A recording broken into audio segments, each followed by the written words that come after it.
Many priorities vie for a couple's attention, but nothing is as important as their devotion to God and each other.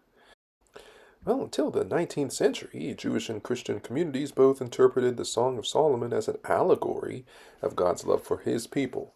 Today, the book is recognized for what it really is, love poetry. The Song of Solomon celebrates erotic love as something that is beautiful, a good gift of God for which we should be thankful. However, the book is also clear that sexual expression carries responsibilities with it, and it must conform to God's law in order to be a blessing.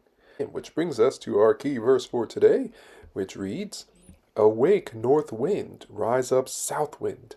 Blow on my garden and spread its fragrance all around. Come into your garden, my love, taste its finest fruits." Song of Solomon, chapter 4, verse 16. Although the Jewish author and audience would have rejected the pagan myths of gods and goddesses who engage in sexual relations, this man's words were influenced by that motif.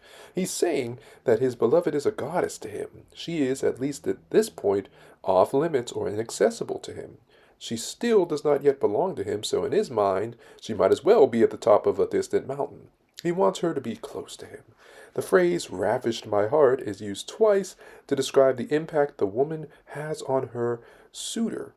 Having described the impact that the woman has on him in verse 8 and 9, the man now focuses on the sensory experience of her love.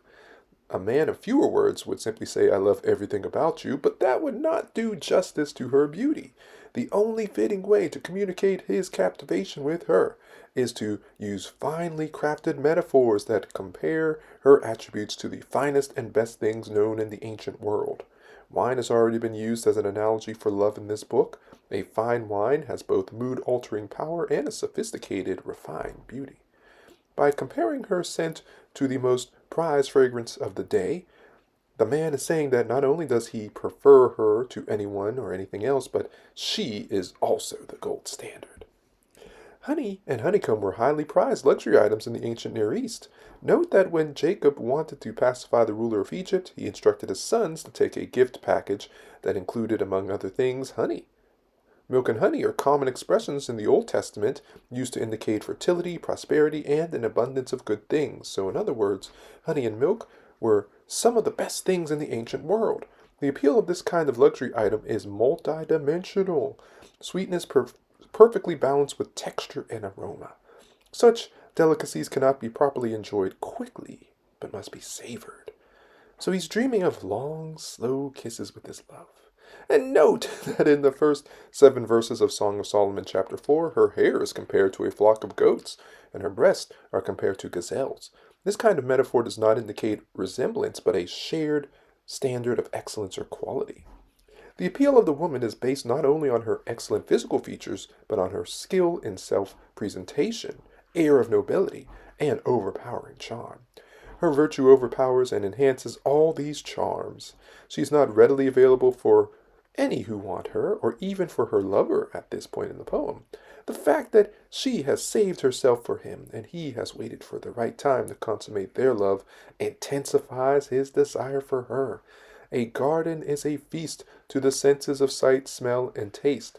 A fountain satisfies the eye, as well as refreshing the skin and quenching the thirst of the one who partakes of it. An overriding thought here is that she recognizes it would be a tragedy to throw her pearls before swine. Her sexuality is a valuable commodity, too valuable to be wasted on the wrong man or used at the wrong time. Which brings us to our lesson for today. The phrase "my garden" reminds us that marital relationships take time, attention, and effort in order to grow and flourish. He is not only taking advantage of the sexual pleasure now available to him, he is committing himself to loving his wife faithfully by attending to her needs for the rest of his life. And although we less emphasize seeing this book as an analogy of Christ's love for the church, the attitude of the husband is a reminder that Jesus loved the church, sacrificing himself for her, faithfully nourishing and cherishing her. Thank you so much for listening and subscribing to iLights. Heavenly Father, fill our hearts with what we truly desire, for who we truly seek is you.